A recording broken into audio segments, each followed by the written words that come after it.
The night was quiet when the human engineer named Luke sat inside the half-destroyed alien shuttle. He had found it on the outer ridge of the abandoned colony zone. The air was dry and cold, and the metal walls carried a faint hum that did not belong to Earth.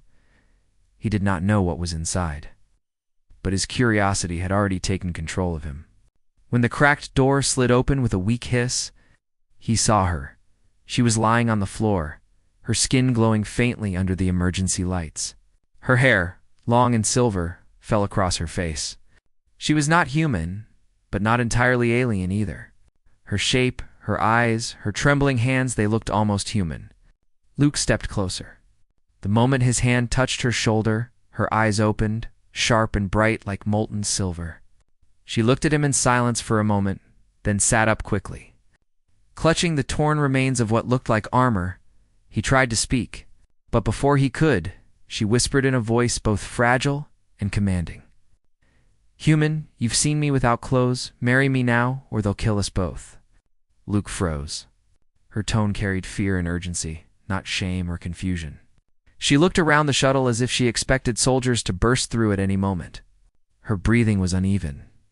He could see the faint pulse of light through the veins near her collarbone. He stammered, not understanding what she meant. She grabbed his wrist and pulled him closer, her strength surprising him. Her eyes searched his as she said softly, "If their hunters find me alone and unbound, they will kill me and burn you too." She took a trembling breath. "If we are bonded, they cannot touch us by their law. You must agree now, or none of us leave this place alive." Luke's heart pounded. He did not understand her words, but the fear in her eyes was real.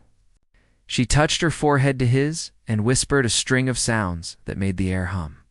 His vision blurred for a moment, and he felt warmth spread through his skin. She leaned back and whispered, "It is done. Now, they cannot kill us without breaking their code." Before he could ask anything, the shuttle shook. Outside, faint blue lights appeared in the dust fast moving, scanning the ground. She hissed softly, grabbed his hand, and pulled him into the shadows of the broken corridor. Her body was close to his, her breath hot against his ear. "They are here," she whispered. "Do not speak."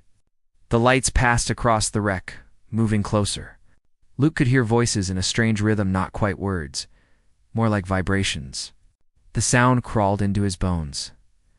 When the light reached the doorway, she raised her hand, and the glow on her skin changed color, blending with the shadows. For a moment, the light hesitated and then turned away. The air grew still again. Luke looked at her, confused and breathless. "Who are you?" he asked quietly. She looked at him and said, "My name cannot be spoken by humans, but you may call me Mara." Mara looked weak, but determined. She stumbled toward the control panel and began working on it with trembling fingers. Sparks flew and the hum of the engines deepened. Luke asked what she was doing. She said, "This shuttle can still fly for one jump, maybe two. But we must leave before dawn.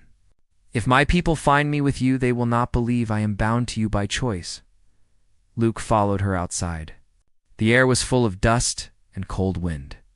The blue lights were fading into the horizon, but he could still feel the tension in her every movement. When she looked at the sky, her eyes glowed faintly. "They are tracking me," she whispered. "I was not supposed to land here. My ship was hunting one of your war satellites when they shot me down." She turned to him with a strange smile. "I thought humans were primitive, but your weapons surprised us." He felt a mix of fear and awe. She was part of the enemy fleet, the same alien empire that had tried to destroy Earth's orbital line just a month ago. Yet here she was, barefoot and desperate, asking for his help. He wanted to walk away, but something in her voice held him there.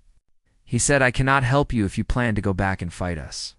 She looked at him long and hard before answering softly, "I will not fight you. Not anymore. My war is over."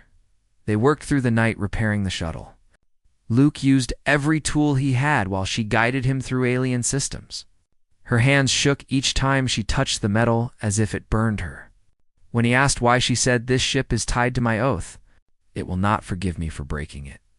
The glow under her skin flickered and dimmed, and she looked weaker with each hour. By dawn, The engines came to life with a soft pulse. She looked at him, her expression unreadable. "You can come with me," she said, "or stay and forget all of this.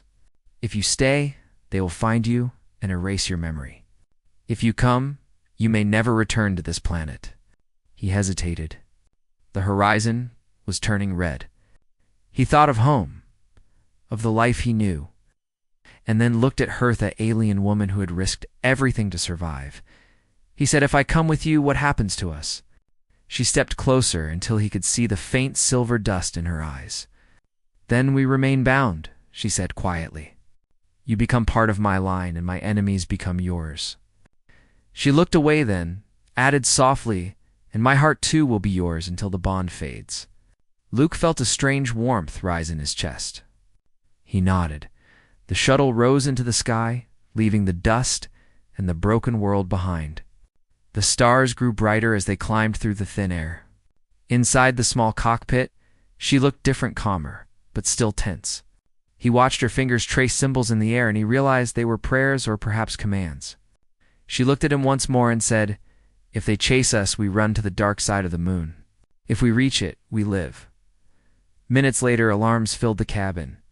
Blue lights followed them through the void. Mara's hands moved faster than he could see, and the ship twisted between the stars like a living thing. When the first bolt hit, the light filled the cabin, but she shielded him with her body. The energy burned across her skin, and the silver glow turned red. Luke shouted her name, but she only smiled weakly and said, "Now you are truly bound to me, human." The ship burst through the shadow of the moon and vanished into the dark side, where no signal could reach. When the engines died, silence filled the air again. Luke held her as she breathed slowly, her head resting against his shoulder. She whispered, "I never thought I would be saved by one of your kind." He said, "I never thought I would marry an alien." She smiled faintly and whispered, "Then perhaps both our worlds were wrong."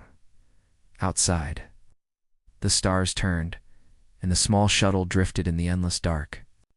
The war between their worlds still burned far away, but for the two of them inside that silent vessel, it no longer mattered.